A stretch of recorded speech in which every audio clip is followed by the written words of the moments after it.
It's sort of repetitive. You've seen some of this, but we've tried to maybe put a little bit more into it. But it seems like some of the things that contribute to successful calculations are combining physics and knowledge. I mean, not that physics isn't knowledge, but knowledge about the systems. And also, we've seen people who've learned through multiple challenge rounds, which actually makes us feel good that there's progress being engendered by this effort. A few random observations, and this is the first one is, I think David mentioned, and it got me thinking, is that we're really hearing some of the most accurate results at the workshop, and there are a number of people who are not really near that state of the art, and have an opportunity, hopefully, to get there. So, and I was tweeting, somebody said, well, aren't a lot of these things already known? And I guess maybe some of them are known, or are at least opinions of some people, like you should do things a certain way.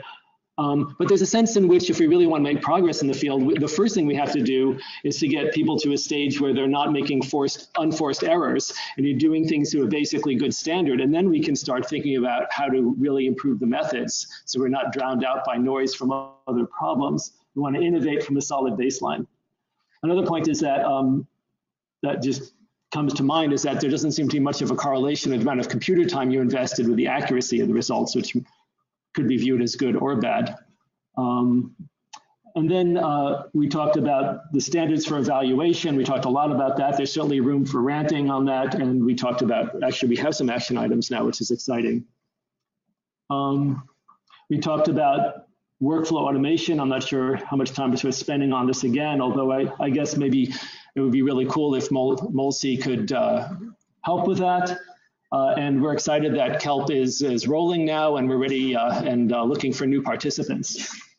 And finally, I mean, there are some methodological trends and some innovations that we're starting to see. The machine learning is really coming up, and it's going to be exciting to see how that gets used. There's so many different ways of using it and what the impact will be. We heard about some new mathematical tools that were pretty exciting. And ultimately, when everybody's at the baseline, we want to start innovating from there and making, significant strides in the technologies. So directions that, I think as a community we may hope to take, we'd like to have more data sets, more varied data sets that probe both the sort of the troubleshooting level of getting the pKa's right to the practical applied level of getting protein ligand calculations right. Better evaluation metrics, more automation, broader participation would be great, and ultimately more iterations of the process and more interactions to advance the field. So with that, all of us at D3R would like to thank you for participating, and once again thank many, this is the same list of folks we thanked before, so thank you all again. Hope you had a good time here. I'm glad the weather finally cleared up a little bit. And again, thanks for participating, and we look forward to a lot of exciting future interactions.